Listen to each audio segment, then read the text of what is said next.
Sir first of all I thank you so much और you motivate us so much sir. मैं जब भी मतलब अगर लाइफ में कुछ भी प्रॉब्लम आ रही होती है तो यूट्यूब पे सबसे पहले यही देखती हूँ कि सर की कुछ ना कुछ वीडियो उस टॉपिक पे पक्का मिलेगी जिससे कुछ ना कुछ सॉल्यूशन ज़रूर होगा। आज जो आपने जो कुछ भी बोला I am so motivated of it and this society people give me question to ask. ये इन्हीं लोगों में से किसी एक का क्वेश्चन है। So I'd like to ask sir, I try every day to study with the same enthusiasm and every second day I feel exhausted and not able to complete the study target. What should I do? So first of all, thank you for saying me thank you. And as far as the question is concerned, I don't know whose question is this, but whosoever has sent the question. जब आप ये कहते हैं कि मैं रोज़ उतना पढ़ नहीं पाता हूँ, इसके बुनियादी तौर पर 2-3 रीजंस हो सकते हैं। पहली बात तो कोई भी नहीं पढ़ पाता है, मैं भी नहीं पढ़ पाता हूँ उतना। हम लोग प्रिटेंड करते हैं कि हम बहुत पढ़ते हैं। ईमानदारी की बात है कि मैं आज तक कभी भी 1 घंटे से ज़्यादा एक साथ नहीं पढ़ पाया हूँ, और मैंने ठीक ठाक पढ़ाई की है वैसे, है ना, आप भरोसा कर सकती है इस बात पे। एक तो अपने आसपास ऐसे लोगों से बचिए जो बार बार दबाव बनाए कि मैं तो बहुत पढ़ता हूँ, तो कितना पढ़ती है। आप कितने घंटे का टारगेट लेके चल रहे हैं, एक प्रॉब्लम ये भी हो सकती है। आपकी उम्र में कॉलेज के अलावा अगर आप 3-4 घंटे पढ़ लेते हैं तो पर्याप्त है। कॉलेज के 3 साल सिर्फ पढ़ाई के लिए नहीं है, पढ़ाई से ज़्यादा सीखने के साल हैं, मंच पे आने के साल हैं। दोस्तों के साथ फिल्म देखिए, दोस्तों के साथ आउटिंग पे जाइए, रेस्टोरेंट में बैठ के खूब बकवास कीजिए उनके साथ। उसमें जो सीखेंगे वो केवल पढ़ाई से नहीं सीखेंगे। तो दिन में 3-4 घंटे बहुत होते हैं। और बाकी मैं एडवाइस करता हूँ बच्चों को कि बहुत सारी एक्टिविटीज़, जिसमें से एक एक्टिविटी चाय की दुकान पे दोस्तों के साथ बैठना, 1 घंटे बात करना भी शामिल है। पर्सनैलिटी ग्रूमिंग के लिए बहुत ज़रूरी है। फिर आप लोगों की उम्र में इमोशंस थोड़े उठापटक होती रहती है। अगर आप महीने के 30 दिन में से 6-7 दिन बीच में नहीं पढ़ पाते डिस्टर्बेंस से, तो इसका मतलब है कि आप दिमागी तौर पर एकदम ठीक हैं। चिंता उनकी है कि जो रोज़ पढ़ रहे हैं। इसका मतलब वो अपनी उम्र में जी नहीं रहे, वो किसी और उम्र में जी रहे हैं। तो ठीक है, कभी कभी डिस्टर्बेंस आएगी, उसको एंजॉय कीजिए। डिस्टर्बेंस बस सुंदर प्यारी होनी चाहिए, इतना ध्यान रखिए, है ना। जिसकी वजह से नींद उड़ी हुई है वो अच्छा होना चाहिए, बाकी तो ठीक है। नमस्ते sir, thank you sir for this session sir. I extend my gratitude sir. It was an honor to listen you sir. Sir मेरा आपसे सवाल होगा कि कई एक आध एग्जाम्पल होंगे सर जहां आपने लेट गो किया होगा, आप अपने जीवन में भी किसी चीज़ में लेट गो किए होंगे, तो कोई एक आध ऐसा एग्जाम्पल आप शेयर करना चाहे जिससे हमें भी प्रेरणा मिले। मैं बताता हूँ आपको। जो मैंने कहा कि 7-8 साल पहले मैं थोड़ा एंग्जाइटी का शिकार हुआ। कई कारण थे, पर उसमें 2-4 लोग ऐसे थे जिन्होंने मेरा जीना मुश्किल कर दिया था उस समय। मतलब उन्होंने कर दिया, मैंने करवा भी लिया। अब तो मैं करवाता ही नहीं, तब मैंने करवा लिया था। अजीब किस्म के लोग पीछे पड़ के रात दिन 24 घंटे तनाव देते रहना बिना किसी बात के, कोई वजह भी नहीं थी ऐसी। मैं बड़ा परेशान रहा। फिर बाद में परिस्थितियां बदल गई, मैं ठीक हो गया, मेरी स्थितियां ज़्यादा बेहतर हो गई। तो उन दिनों मैंने एक रहीम का दोहा पढ़ा, वो मेरे जीवन का उसूल बन गया। उसके बाद से 1-2 बार मेरे मन में आया कि मैं भी दुश्मनी कर लूं और दिखा दूं, और मेरे पास ताकत उनसे ज़्यादा थी उस समय भी, आज भी है।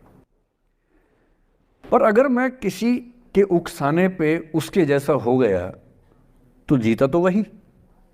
जब मैं ही नहीं रहा तो फिर तो कोई और लड़ रहा है, मैं रहा ही नहीं, वो जीत जाएगा। मेरी असली कश्मकश ये थी कि बिना उसके जैसा हुए इस चीज़ से बाहर निकलना है। ये कुछ वैसे कि आप सड़क पे जा रहे हैं, कीचड़ में सूअर लोटा हुआ है, उछल उछल लौट रहा है, आपके सफ़ेद कमीज पे छींटा पड़ गया। अब 2 ऑप्शंस हैं, या तो हिसाब बराबर करने के लिए उतर जाइए, उसको आप कैसे गंदा करोगे, वो तो पहले ही मस्त है उसी गंदगी में, उसका तो स्वभाव है। आपका एक छींटा है, आप पूरी कमीज गंदी कर लेंगे वहाँ जाके। तो सबसे अच्छा क्या है, वहाँ से निकल जाना, लेट गो कर देना। तो मैंने रहीम का एक दोहा अपना सार बना लिया। रहीमन ओछे नरन सो बैर भली ना प्रीति। रहीमन ओछे किस्म के लोगों से ना बैर अच्छा है ना प्यार अच्छा है। काटे चाटे श्वान के दुह भांति विपरीति। कुत्ता काटे तो दिक्कत, कुत्ता चाटे तो दिक्कत। तो मेरा उसूल क्या है, इस तरह के लोगों से ना दोस्ती ना दुश्मनी, ना दिल में ग्रजेस रखने हैं कि हिसाब बराबर कर दूंगा, हरा दूंगा, रखना ही नहीं। और मेरी ठीक ठाक दोस्ती तो क्या होगी, मतलब जब हम मिलते हैं बड़े प्यार से मिलते हैं, मुझे दिक्कत है ही नहीं, नाराज़गी भी नहीं है। मुझे लगता है कि वो अपना धर्म निभा रहा था, मैं अपना निभा रहा हूँ। और अगर मैं दुश्मनी पाल लेता, अपना बीपी बढ़ाता, डायबिटीज़ करवा लेता, मैंने पाला ही नहीं, ना मैं पालता हूँ। और भी ऐसे कई इंस्टांसेस हैं जहाँ दुश्मनी करने का पूरा स्कोप था, पर मैं दुश्मनी करता नहीं, मुझे शौक ही नहीं दुश्मनी करने का। मेरा दुनिया में एक भी दुश्मन नहीं है, मतलब मैं कईयों का हूँ, मेरा एक भी नहीं है। जो मुझे अपना दुश्मन मानते हैं वो मेरे दुश्मन नहीं है, मेरे लिए वो परिचित हैं जो मित्र हो सकते थे या हो सकते हैं। फिलहाल मित्र नहीं है, लेकिन दुश्मनी नहीं है।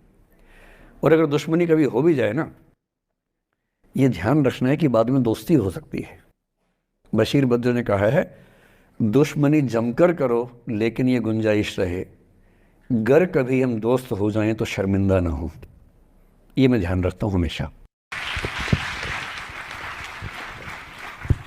नमस्कार सर। नमस्कार सर, मेरा नाम रश्मि श्रीवास्तव है और मैं यहाँ हिंदी ऑनर्स द्वितीय वर्ष की छात्रा हूँ।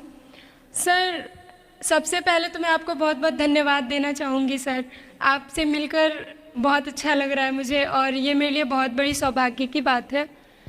सर, मेरा प्रश्न है आपसे कि सर, मेरे साथ ऐसा हुआ कि मैं बचपन से बहुत अच्छी स्टूडेंट रही और सर मेरी ज़िंदगी में ऐसा एक वक्त आया जब मुझे 2 बार असफलता का सामना करना पड़ा और सर तीसरी बार मैं सफल हुई, परंतु सर आज भी वो डर मेरे मन से नहीं जा रहा है। अभी भी मैं उसको फेस नहीं कर पा रही हूँ कि मैं कैसे फेल हो गई। और सर कभी ऐसा होता है कि मैं सो रही हूँ और रात में मुझे वो डर लगता है कि आगे मैं नहीं कर पाऊँगी। मुझे ऐसा लगता है कि आगे अगर मैं कुछ अच्छा करना चाह रही हूँ तो मुझे उस असफलता का डर रहता है कि जो मैंने फेस किया है, और सर मैं उससे उभर नहीं पा रही हूँ। मतलब मेरे ख्याल से ये असफलता आपसे ज़्यादा आपके माहौल की, आपके पेरेंट्स, आपके टीचर्स की है कि उन्होंने आपको, मतलब कुछ बच्चे अपने आप से इतनी उम्मीद पाल लेते हैं कि फेलियर झेल नहीं पाते। आप वैसे बच्चों में हैं। जो आपने कहा ना कि मैं शुरू से बहुत अच्छी स्टूडेंट रही हूँ, ये दुर्भाग्य की बात है, ये अच्छी बात नहीं है। मैं नहीं चाहता कि बच्चे अच्छे स्टूडेंट बने। अच्छे स्टूडेंट का मतलब जो बहुत पढ़ाकू किस्म के होते हैं, सीधे स्कूल से घर, घर से स्कूल, घर में घुसते ही होमवर्क करना शुरू किया, वैसे बच्चे ज़िंदगी में बड़े परेशान रहते हैं। बच्चों को होना चाहिए छटा हुआ टाइप का, शरारती, बदमाश, मतलब काम भी करें स्कूल का, लेकिन बेसिकली आपको स्मार्ट होना है, कॉन्फिडेंट होना है। पढ़ाकू होने से ज़िंदगी बहुत अच्छी नहीं चलती है। ज़िंदगी के लिए ना व्यक्तित्व चाहिए। हुआ क्या आपके साथ, आपको बता दिया गया कि अच्छा बच्चा वो है जो पढ़ता है, होमवर्क करता है, आपने वो सब किया। तारीफ़ें आपकी इतनी हुई होंगी कि बेटा तुम तो कुछ भी कर दोगी, आपको भरोसा हो गया कि मैं कुछ भी कर दूँगी। लेकिन ऐसी ऐसी तारीफ़ें हर गांव, हर मोहल्ले में कई बच्चों की हो रही थी। जब उन सब में कंपटीशन हुआ तो कुछ सफल हुए, बहुत सफल नहीं हो पाए।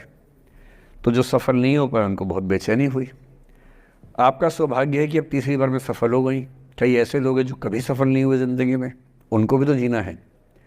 तो मैं एक ही बात कहूँगा, अपने आप से उम्मीदें कम कर लीजिए। और ये आसान नहीं होता है। इसका तरीका ये है कि 1-2 ऐसे अच्छे दोस्त जो अच्छे भी हैं, दोस्त भी हैं और बहुत उम्मीदें ना रखते हैं, ना आपको रखने देंगे अपने आप से। डायरी लिखने से लेकर कुछ अच्छे उपन्यास पढ़ना, अच्छी फिल्में देखना, जो आपको सहज होना सिखाएं, न कि महान होना सिखाएं। महानता से बड़ा कोई रोग नहीं है, इस चक्कर में नहीं पड़ना है। सामान्य होना है। असली जद्दोजहद सामान्य होने की है, महान होने की नहीं है। सहज होना है। तो अपने आप से क्या कहना, रोज़ कहना है, कोशिश पूरी करूँगी, सफलता मिल गई तो बढ़िया, नहीं तो क्यों डरे, ज़िंदगी में क्या होगा, कुछ ना होगा तो तजुर्बा होगा। और भाड़ में जाए सीधी सी रात। नमस्ते सर। सर मेरा क्वेश्चन थोड़ा सा इनसे अलग है। सर जैसे आपने कहा कि लेट गो करना चाहिए, लेकिन क्या करना सर, चाहिए? लेट गो हाँ, करना let- चाहिए। हमने भी ये चीज़ सुनी है कि जिसके नसीब में जो लिखा होता है एक दिन उसे वो मिलता ही है, तो उसके लिए हमें परिश्रम करना चाहिए। तो सर एक इनके बीच में क्या एक थिन लाइन नहीं है कि हमने सोचा जैसे 71st डे पर मुझे ऐसा लग रहा है कि अब मुझसे और नहीं होगा, अब मैं नहीं करूँगी, माना कि वो गिव अप भी कहा जाता है, लेकिन अगर मेरे नसीब में है कि नहीं यार कल ये तुझसे हो जाएगा, अगर मैं कोई भी टास्क कर रही हूँ कल ये कंप्लीट होगा, लेकिन मैं सोचूँ नहीं मेरे से ये प्रेशर नहीं हो रहा, I should let go this, I should start some other thing, तो क्या ये मुझे लेट गो करना कभी रिग्रेट नहीं कर सकते क्या लाइफ में, यार एक दिन और ट्राई कर लेते तो शायद मिल ही जाता। देखिए, जो नसीब का मामला है मेरे ख्याल से आपकी उम्र में नसीब को नहीं मानना चाहिए। दुनिया में किसी को नहीं पता कि नसीब है या नहीं, और है तो कितना है। सब तुक्का लगा रहे हैं, मैं भी तुक्का लगा रहा हूँ, ठीक। जो हार जाता है ना उसको तसल्ली देना बहुत ज़रूरी है, वरना वो जी नहीं पाएगा। और पराजित व्यक्ति को तसल्ली देने के लिए सबसे अच्छा शब्द है नसीब, भाग्य, नियति, बहुत ज़रूरी है। और इसलिए एक उम्र के बाद गीता का सार पढ़ना बहुत ज़रूरी है। समझना पड़ता है कि सब कुछ हमारे हाथ में नहीं होता है, सच में नहीं होता है, पर इसका मतलब ये भी नहीं है कि सब कुछ किसी और के हाथ में होता है। अगर ऐसा होता तो बिना मेहनत करने वाले IAS बन जाते या कुछ भी बन जाते। ये हो सकता है कि IAS बनने के एग्ज़ाम में 10 ने मेहनत की, उनमें से 8 का हुआ, 2 का नहीं हुआ, पर ये नहीं हो सकता कि एक आदमी ने मेहनत नहीं की तो उसका IAS हो गया। बिना मेहनत के तो नसीब भी नहीं मिलने वाला है। इसलिए ये मान लीजिए कि कुछ ना कुछ चीज़ें हमारे कंट्रोल में नहीं हैं, लेकिन जितना कंट्रोल में है उस पर पूरी ताकत लगाएंगे, पूरा डिसिप्लिन रखेंगे, तो हम अपनी किस्मत सबसे अच्छी लिख पाएंगे। सबसे अच्छी मतलब बाकियों से नहीं, मेरी जितनी अच्छी हो सकती है उतनी अच्छी लिख पाएंगे। और इसलिए अगर आपको लगे कि मैं नहीं कर पाऊंगी कोई काम, तो उसको गिव अप ही कहते हैं। लेट गो का मतलब तब होता है जब आप मन भर चुका है, अब उसकी ज़रूरत महसूस नहीं हो रही। जैसे IAS बनने की कोशिश कर रहे हैं, नहीं बन पाए, तैयारी छोड़ दी, गिव अप है। बन गए, नौकरी की, मज़ा नहीं आया, छोड़ दिया, ये लेट गो है।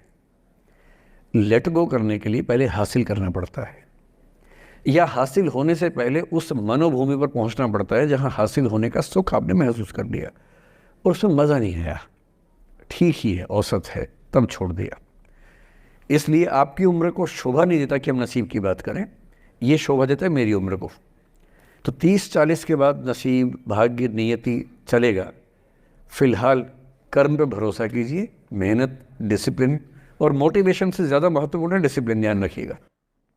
मोटिवेशन का ग्राफ ऐसा होता है, फिर ऐसे नीचे आता है धीरे धीरे, डिसिप्लिन ऐसे रहता है। और डिसिप्लिन वाला व्यक्ति हमेशा मोटिवेशन वाले व्यक्ति से ज़्यादा सफल होगा, ये मान के चलिए। सबसे अच्छा क्या है? Motivation with discipline. तो कोशिश कीजिए कि नसीब पे ना छोड़िए, अपने भरोसे कीजिए। All the best.